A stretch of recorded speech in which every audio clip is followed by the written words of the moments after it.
It's really real! Crazy as it is to think, Holostars EN is now officially a thing. And we got a co-ed Nijisanji EN branch. Things are really happening out here, man. Depressed Nousagi said something in a video recently that made me I've spent a lot of time in the past year contemplating VTubers, the purported tendency of male VTubers toward comparative obscurity, the inexorable nature of linear existence, and the plasticity of our very sense of self to the transient events of an unfeeling universe. Oh, also I learned that oak trees are related to dandelions, but not other trees. What the fuck? Now, what Nousagi said to monopolize my attention for several weeks, it was quick, it was simple. But the second I heard it, something clicked. See, in a video from a few months back, Nousagi was, after my own heart, analyzing why Luxiem was such a hit while Holostars was still struggling to keep up with Hololive. This is what he said. You look at Luxiem, however, and they actually look more like idols than Holostars. They act and look like someone you can simp for. Nousagi likes to focus on the importance of character design, and actually the observation that Luxiem more resembles a male idol group than any of the generations of Holostars rang true. And yeah, you know, when I got to thinking about it, if you line the lads up, it looks like they could be from any number of things. A gacha game, some kind of fantasy manga, but an idol group isn't really one of the first things that springs to mind. So, case closed, right? Cover fucked up. They're marketed as idols, but they don't really look the part. Except, I mean, I was thinking about this, and really, isn't the same exact thing also true of Hololive? I mean, you got knights and clowns and sea captains and orcas. You take any 6 Hololive members and line them up, and do you have the consistent semiotics of an idol group? And despite all the community in-jokes about Yago's dream being dead, we readily accept the marketing premise of Hololive being one ponderous and ever-expanding manifest of idols. So why is that? Why do we accept Hololive's diverse grab bag of design notions as idols, but Holostars less so? Sure, the Hololive character design artists push frontiers and cuteness science every day, but is that really the only factor?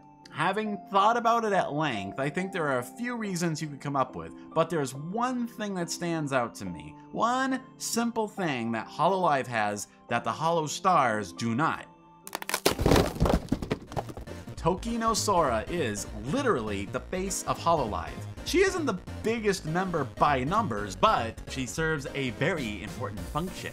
Aside from being their flagship character, Toki no Sora is a handy-dandy laser-guided semi-automatic.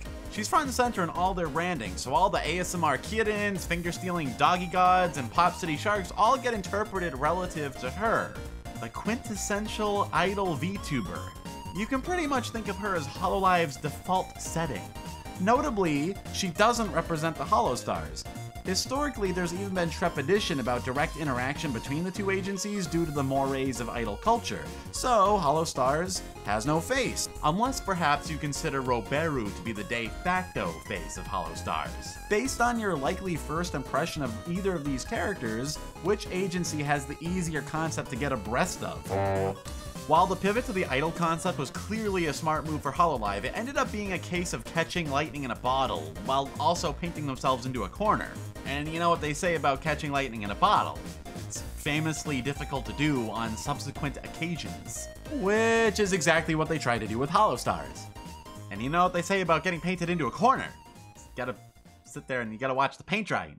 Plus the fumes make you dizzy. So, does Holostars need their own Toki no Sora? I don't know, man. I'm not a marketing man. I guess if they really want to get a lot more hardcore about doing music through that side of the company, it would be a good idea. Really, I'm amazed at how underutilized their high-skill musicians are. I mean, Rika and Izuru are both top-tier guitarists, and they're both really good at singing and playing at the same time. Dudes, that is not easy to do. Man, they should release a whole-ass cover album of them singing the guitar like they did in that one stream. Come to think of it, is solo guitar singing even a staple of idol groups? On the other hand, I guess they can just forsake the whole idol concept entirely and try to market the stars as something else. But what? Without the idol concept, then you lose some of that distinct brand identity.